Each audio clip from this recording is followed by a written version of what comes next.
আমি আমার রাসূলকে তামাম জাহানের জন্য রহমত স্বরূপ প্রেরণ করেছি। তিনি রহমত হয়ে আসছেন, জহমত হয়ে নয়। তিনি 11,000 মখলুকাত সহ জমিন আসমান, তারপরে দোজাহান যা কিছু আছে সবার জন্য রহমত রহমত হয়ে পৃথিবীতে আগমন করেছেন মুহাম্মদুর রাসূলুল্লাহ। তার সাথে কোনো তুলনা হয় না, ঠিক কিনা বলো? যদিও নবী মানুষ, কিন্তু পৃথিবীর কোন মানুষের সাথে তাকে তুলনা দেওয়া যাবে না। আপনারা বলেন সব মানুষ কি এক মানুষ? এই যে দেখেন খালেদা জিয়া, শেখ হাসিনা, এগো দাম কত? জ্বর হইল ফেফারে উঠে, পাতলা পায়খানা করলো ফেফারে উঠে। তিনি আজকে সকালে পাতলা পায়খানা করেছেন। কত খালেদা না খেয়ে মরে দিতেছে, কত হাসিনা ভিক্ষা করে। আপনি সব মানুষকে এক পাল্লায় মাপবেন না, মনে রাখবেন। যদিও নবী মানুষ, কিন্তু পৃথিবীর কোন মানুষের সাথে তাকে তুলনা দেওয়া যাবে না।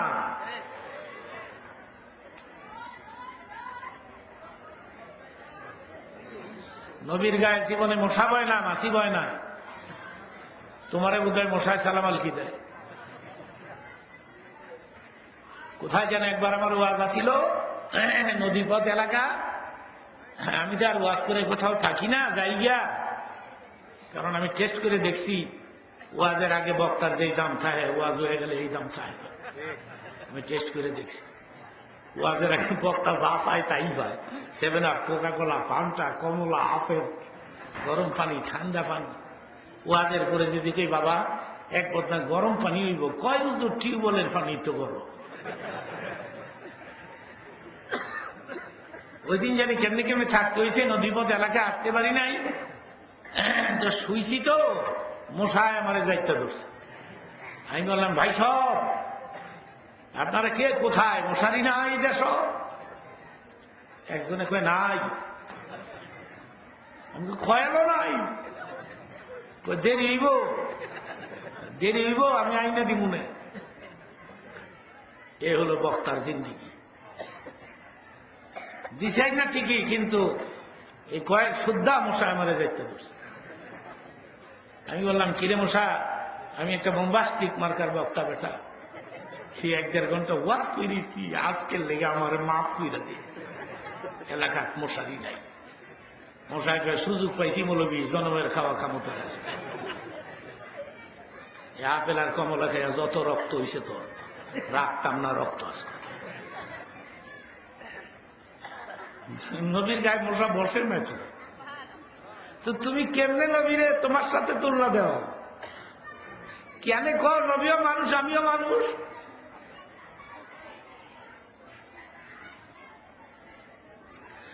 সাআতি শাজারু নাতাকাল হাজারু শাক্কাল কামারু।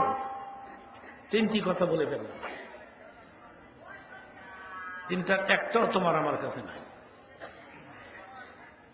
নবী রাস্তায় বের হলে, ইস্তেঞ্জার হাজত হলে মনে মনে বলতেন আমি ইস্তেঞ্জা করব, কেমনে করব, কোথায় করব। সঙ্গে সঙ্গে চারদিকের গাছগুলো দৌড়ে এসে রসুলকে পর্দা করে দিত।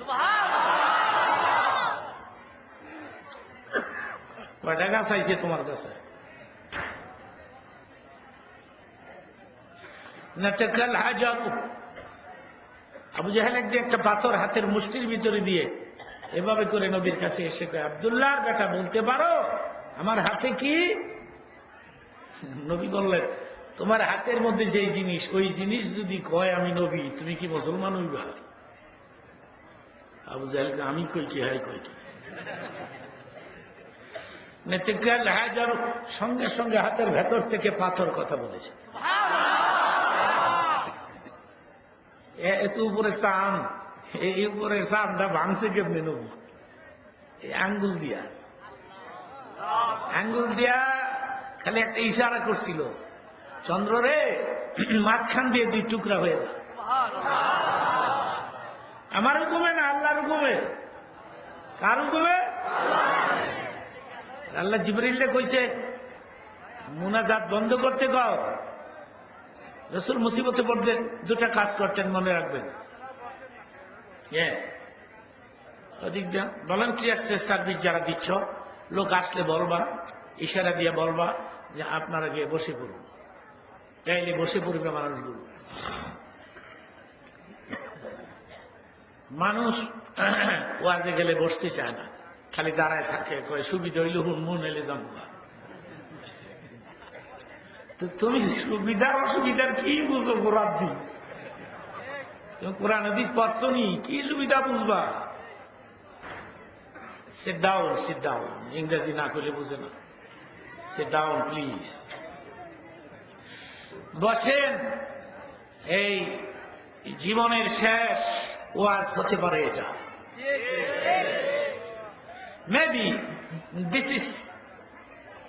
Is the last program. এটি আমার জীবনের শেষ ওয়াজ হতে পারে। সুবহানাল্লাহ, আলহামদুলিল্লাহ, লা ইলাহা ইল্লাল্লাহ।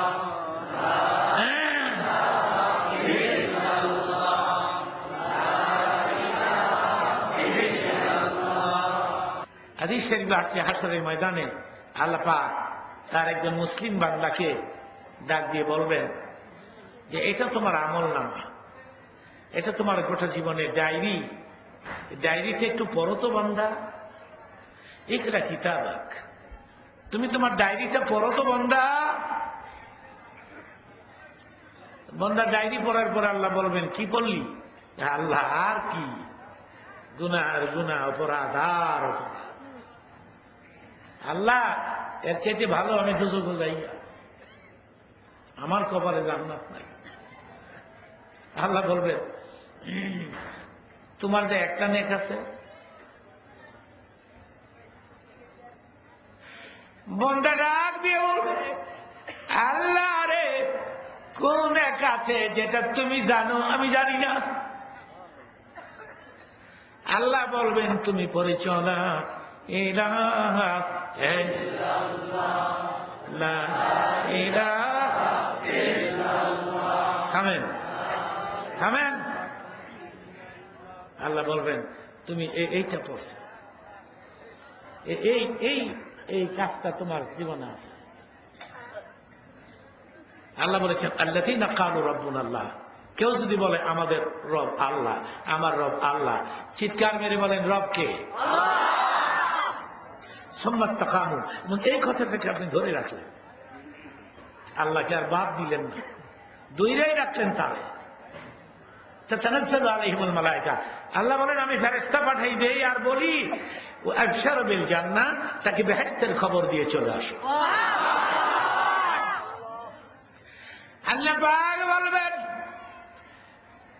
একজন ফেরেশতা ডাক দিয়ে, ফেরেশতা রে আমার বান্দাকে মিজানের ধারে নিয়ে যা,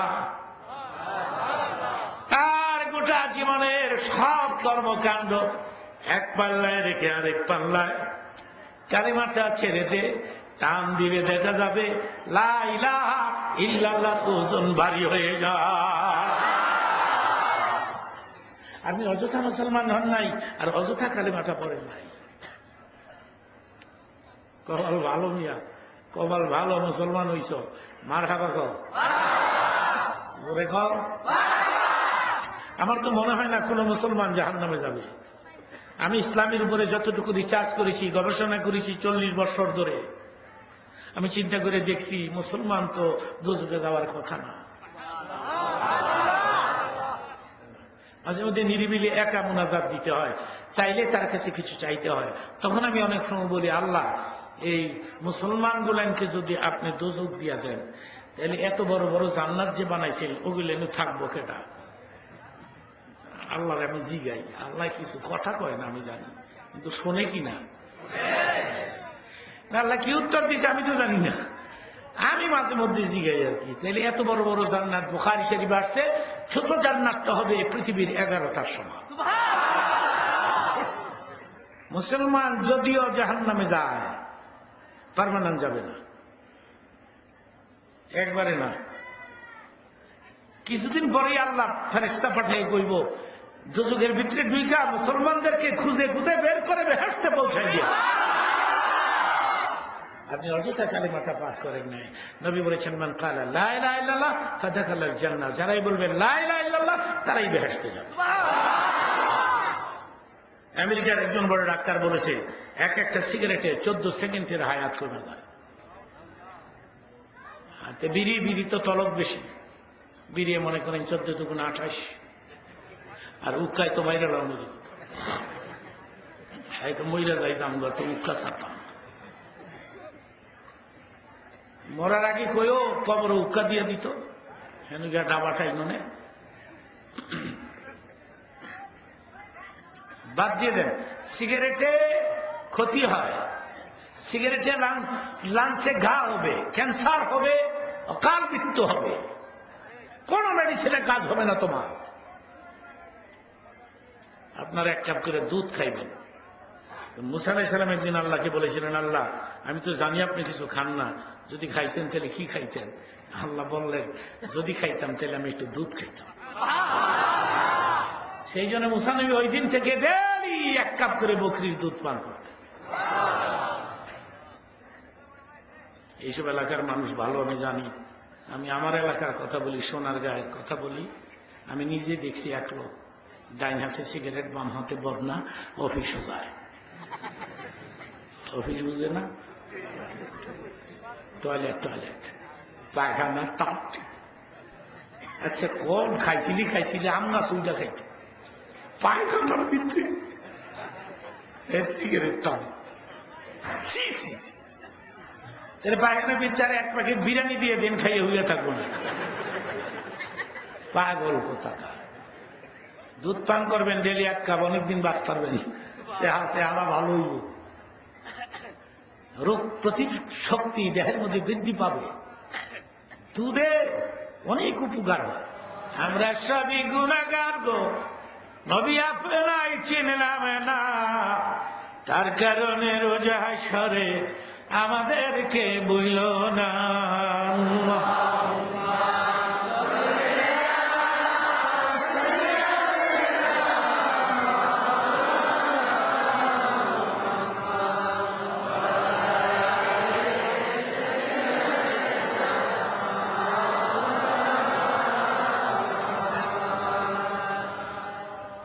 এবার একসাথে বলেন, হ্যাঁ নবীর সাথে কোনো তুলনা হয়? হ্যাঁ, নবীর পেশাবের মধ্যে কোনো দুর্গন্ধ ছিল না। তুমি পেশাব করে দেখো আজের 12টা বাজালে। হাদিস শরীফে আসছে নবী তখন সফরে ছিলেন, রাতের বেলায় ইস্তেঞ্জার হাজত হইছে, বাহিরে বের হওয়া নিরাপদ না, শত্রুর ভয়। তিনি বর্তনে পেশাব করে দিয়ে দিছে। সফর সাথী রাসূলের সাহাবী মধ্যরাতে প্রচন্ড পানির পিপাসা লেগেছে, ঘুম থেকে জাগে দেখে মস্ক ভর্তি পানি না পেশাব, পুরাটা পান করে ফেলেছে। প্রভাত হয়ে গেল, নবী বললেন সাহাবীরে বর্তনে আমার পেশাব বাহিরে নিক্ষেপ করে দাও কোথাও। নবী বলেন ইয়া রাসূলুল্লাহ, আল্লাহর কসম পেশাবের কোন দুর্গন্ধ পাই না। ওই সাহাবী যতদিন পৃথিবীতে বেঁচে ছিলেন 24 ঘন্টা ওনার শরীর থেকে মিশক আম্বরের ঘ্রাণ আসত। খাইছে কি বারোয় কি?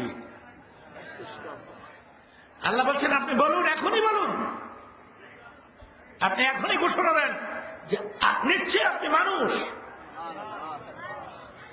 এই ঘোষণা যদি না দেন তাহলে মানুষ আপনার কাছে আসবে না, কারণ আপনার কথাবার্তা মানুষের কথাবার্তার সঙ্গে মিল নাই। আপনি হাঁটতে গেলে আপনার দেহের ছায়া জমিনে পড়ে না। আপনি ইস্তেঞ্জার হাজত করলে বৃক্ষ তুলতে দৌড়ে পর্দা করে দেয়, পাথর আপনার সাথে কথা কয়। এগুলি তো পাবলিক দেখতেছে, এরপরে কইব এই লোক তো মানুষ না। শয়তান কয় দুই শ্রেণীর লোকের আমি বেশি ডরাই। নাম্বার 1 বেনামাজি। শয়তানকে বেনামাজির আমি সিরিয়াসলি ডরাই। কারণ এই বেড়ার উপরে কোন সময় গজব আইয়া পড়ে, ঠিক সেই গজবে আমিও মারা যাইতাম। নাম্বার 2, দায়ুস মহিলা, বেপর্দা নারী। বেপর্দা নারীদেরকে আমি সিরিয়াসলি ভয় পাই। বেপর্দা মহিলাদের কাছে আমি যাই না। আমি শয়তান পর্যন্ত বেডির ডরাই। এই বেডির উপরে কোন সময় গজব নাজিল হয়ে যায়, ঠিক না? আর আপনাদের এইসব এলাকায় লক্ষ লক্ষ কোটি কোটি মহিলা বসবাস করে। গার্মেন্টস আর্মেন্টস ছুটি হয়ে গেলে মহিলাদের জ্বালায় রাস্তাঘাট কিছু দেখা যায় না। আমি জীবনে বলি নাই মহিলারা কাজ করবে না, করবে, নিজের কন্ট্রোল করে, ঠিক কিনা? বেপর্দা হয়ে নয়।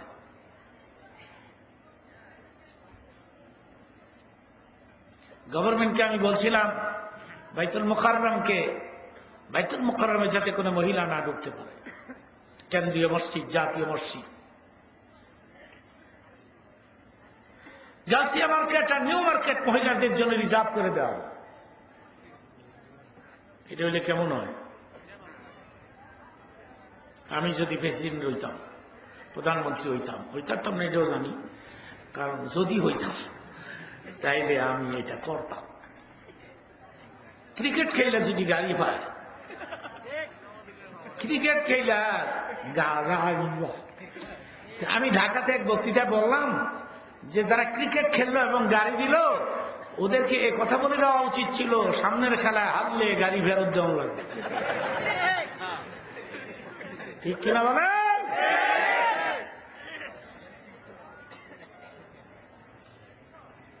বাইতুল মুকাররম আমি মাঝে মধ্যে যাই, টুপি সুপি কিনতে, তসবি কিনতে যাই, আতর টাতর। এক দোকানওয়ালা ওই জায়গায় যুক্তিবাদী হুজুর, এই মহিলাদের সঙ্গে ধাক্কা খেলে অজু থাকে, আপনি ধাক্কার কোয়ালিটি কইতে কোন সাইডে ধাক্কা খেয়েছেন, ধাক্কা কদ্দুর জোরে, বিস্তারিত লেখা জানাই না, মানে ফতুয়া দিন। এটা ছাড়া কিছু বলার আছে?